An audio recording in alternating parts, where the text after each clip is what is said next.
بسم اللہ الرحمن الرحیم۔ بچوں، ہم پڑھنے جا رہے ہیں امتیاز علی تاج کا لکھا ہوا ڈرامہ آرام و سکون۔ اس کا ایک حصہ ہم نے کل پڑھا تھا، اس سے آگے ہم آج شروع کرتے ہیں۔ یہ میاں بیوی اور ان کے ملازم کا ایک مکالمہ ہے جس میں میاں بیمار ہے، وہ گھر پہ آرام و سکون کی غرض سے رکا ہے۔ اب گھر میں کیا کیفیت ہے یہاں وہ اپنے الفاظ میں بیان کر رہے ہیں۔ للو آ کر مجھے بلایا ہے بیوی جی؟ بیوی: کم وقت اتنی دیر سے آوازیں دے رہی ہوں، کہاں مر گیا تھا؟ للو: آپ نے ریٹھے کوٹنے کو کہا، وہ گودام میں ڈھونڈ رہا تھا۔ میاں: کراختہ ہے۔ بیوی: صبح سویرے کہا تھا، کم وقت تجھے اب تک ریٹھے نہیں مل چکے؟ للو: جی مخلت بھی ملے، ادھر گودام میں جاتا ہوں، ادھر کوئی بلا لیتا ہے۔ بیوی: ہاں بڑا کام رہتا ہے نا، بیچارے کو سر کھجانے کی فرصت نہیں ملتی۔ بھاگ یہاں سے، نکل جا کر ریٹھے ڈھونڈ، تو یہ گھنٹی یہاں تمہارے سرہانے رکھ جاتی ہوں۔ میاں کراہ کر: کواڑ بند کرتی جانا۔ بیوی: پیچھے اکیلے میں جی تو نہ گھبرائے گا تمہارا؟ میاں تنگ آ کر: نہیں بابا نہیں۔ بیوی: ارے ہاں، یہ تو میں نے دیکھا ہی نہیں۔ ڈاکٹر صاحب کھانے کے لیے کیا کیا چیزیں لکھ گئے ہیں؟ کہاں گیا ان کا لکھا ہوا کاغذ؟ ایلو: یہ نیچے پڑا ہوا ہے، ابھی کہیں کوڑے میں چلا جاتا تو۔ مالٹڈ ملک، نارنگی کا رس، ساگودانے کی کھیر، کیا تیار کرا دوں اس وقت کے لیے؟ میاں: جو جی چاہے۔ بیوی: اس میں میرے جی چاہنے کا کیا سوال، کھانا آپ کو ہے یا مجھے؟ میاں: ساگودانہ بنا دینا تھوڑا سا۔ بیوی: بس اس سے کیا بنے گا، یخنی پی لیتے تھوڑی سی، چوزے کی یخنی بنوائے دیتی ہوں، مقوی چیز ہے۔ میاں: بنوا دو۔ بیوی 2 قدم چلتی ہے: مگر میں نے کہا دیر لگ جائے گی یخنی کی تیاری میں، چوزہ بازار سے منگوانا ہوگا، اس للو کو تو جانتے ہو، بازار جاتا ہے تو وہیں کا ہو رہتا ہے۔ میاں: ہوں۔ بیوی: تو پھر یوں کرتی ہوں، صحن میں بچہ پٹ پٹ گاڑی چلانے لگتا ہے۔ میاں: ارے بھائی اب یہ کیا کھٹ پٹ شروع ہو گئی؟ میاں: ننھا ہے آپ کا، عید کے روز میلے میں سے یہ کھلونا گاڑی لے آیا تھا، نہ اس کمبخت کا دل اس سے بھرتا ہے، نہ وہ کمبخت ٹوٹتی ہے۔ ارے میں نے کہا ننھے، نہیں مانے گا نامراد، چھوڑ اپنے اس پٹ پٹ کو، جب دیکھو لیے پھر رہا ہے، صاحبزادے کا دل کسی طرح پر ہونے ہی میں نہیں آتا، چولہے میں جھونک دوں گی اس کمبخت کو۔ اتنا بھی خیال نہیں آتا ابا بیمار پڑے ہیں، شور و گل سے ان کی طبیعت گھبراتی ہے۔ میاں: کراختہ ہے۔ بیوی: کم نہیں ہوا درد؟ میاں: بیوی: تو میں کیا کہہ رہی تھی، کھانے کا پوچھ رہی تھی۔ پھر ننھے کی پٹ پٹ کی آواز، پھر وہی، نہیں مانے گا نامراد، ٹھہر تو جا۔ غصے میں جاتی ہے، میاں کراختہ ہے۔ دور سے بیوی کی آواز آ رہی ہے، چھوڑو اپنی یہ پٹ پٹ۔ بچہ رونے لگتا ہے، چپ نامراد، اتنا خیال نہیں، ابا بیمار پڑے ہیں، ڈاکٹر نے کہا ہے شور و غل نہ ہو، انہیں تکلیف ہوگی۔ چپ، خبردار جو آواز نکالی گلا گھونٹ ڈالوں گی۔ بچہ رونا بند کرنے کی ناکام کوشش کرتا ہے۔ کم بخت کا جو کھیل ہے ایسا ہی بھیڑنگا، چل ادھر، نہیں چپ ہوگا تو، کھینچتی ہوئی لے جاتی ہے۔ میاں اس ہنگامے سے زچ ہو کر کراہے جا رہا ہے۔ بیوی کی آواز غائب ہوتے ہی کمرے میں جھاڑو پھرنے کی آواز آنے لگتی ہے۔ میاں چونک کر: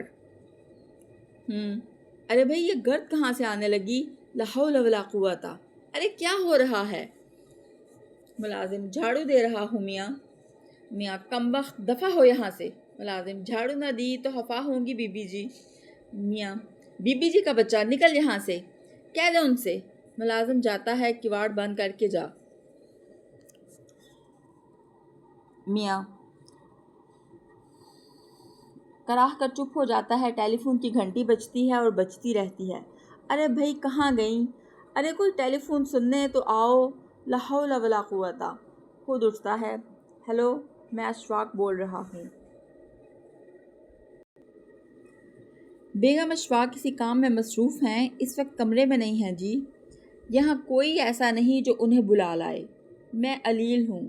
کیا فرمایا آپ نے؟ آواز دینے کے لیے ضروری نہیں کہ گلا بھی خراب ہو۔ پھر کسی وقت فون کر لیجئے گا، میں نے عرض کیا نا، چونکہ میں بیمار ہوں کمرے سے باہر نہیں جا سکتا۔ زور سے فون بند کرتا ہے۔ بد تہذیب، گستاخ کہیں کی۔ بیوی: مجھے بلایا تھا؟ اے ہے تم اٹھے کیوں؟ میاں اتنی آوازیں دی کوئی سنے بھی؟ بیوی توبہ توبہ، لیٹو لیٹو، میں ذرا گودام میں چلی گئی تھی، للو کو ریٹھے نکال کر دے رہی تھی۔ بلایا کیوں تھا؟ ہمسائے کے ہاں گانا شروع ہوتا ہے۔ میاں فون تھا تمہارا؟ بیوی کس نے کیا تھا؟ میاں ہوگا کوئی، اب مجھے کیا پتا۔ بیوی جب اٹھی کھڑے ہوئے تھے تو نام پوچھ لینا کوئی گناہ تھا؟ میاں میں نے کہہ دیا تھا پھر کر لیں فون۔ بیوی مفت کی الجھن میں ڈال دیا، اللہ جانے کون تھی اور کیا چاہتی تھی۔ اب میاں جواب میں کہتا ہے ارے بھائی کوئی ایسا ضروری کام نہیں تھا ورنہ مجھے پیغام نہ دے دیتی، تم خدا کے لیے ان ہمسائے کے صاحب زادے کا ہارمونیم اور گانا بند کراؤ، میرا سر پھٹا جا رہا ہے۔ بیوی اب اسے کیوں کر روک دوں میں؟ میاں بابا ایک دفعہ لکھ کر بھیج دو، میں بیمار ہوں، ڈاکٹر نے کہا ہے میرے لیے آرام و سکون کی ضرورت ہے۔ ایک روز ان صاحبزادے نے نغمہ سرائی نہ فرمائی تو دنیا کسی بہت بڑی نعمت سے محروم نہ ہو جائے گی۔ بیوی کہے تو دیتی ہوں مگر کہیں چڑ نہ جائیں۔ میاں مناسب الفاظ میں لکھو نا۔ کراختہ ہے، بے سرے گانے کا شور جاری ہے، میاں کراہ رہا ہے، یک لخت بچے کے رونے کی آواز۔ بیوی ارے کیا ہو گیا ننے؟ بچہ زور سے گر پڑا، خون نکل آیا۔ بیوی زور سے خط لکھ رہی ہوں، ابھی آئی، چپ ہو جا۔ میاں کراہتے ہوئے یک نہ شد دو شد۔ بیوی توبہ آپ تو بوکھلا دیتے ہیں، دیکھ رہے ہیں خط لکھ رہی ہوں، بچے کو چپ کیوں کر آ سکتی ہوں؟ نامراد چپ ہو جا۔ خون نکل آیا تو کیا قیامت آ گئی؟ ابھی آ رہی ہوں، 2 سطریں لکھ لوں۔ میاں کراہتا ہے، بے سرے گانے اور بچے کے رونے کی آواز جاری۔ میاں ختم نہیں ہوا خط، جانے کیا دفتر لکھنے بیٹھ گئی ہو؟ بیوی ابھی ہوا جاتا ہے ختم۔ اس غل میں ایک فقیر کی آواز بھی شامل ہو جاتی ہے، فقیر بال بچے کی خیر، راہ مولا کچھ مل جائے فقیر کو۔ میاں کراہ کر بس انہی کی کسر رہ گئی تھی۔ بیوی تو اب میں تو اسے بلا کر لے نہیں آئی۔ میاں ارے تو خدا کے لیے اسے رخصت تو کراؤ۔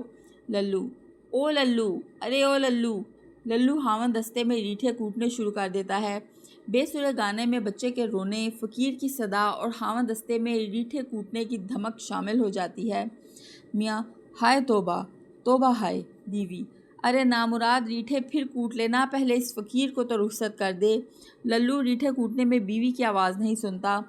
میاں جلدی جلدی کراہتا ہوا گھبرا کر اٹھ بیٹھتا ہے، میری ٹوپی اور شیروانی دینا۔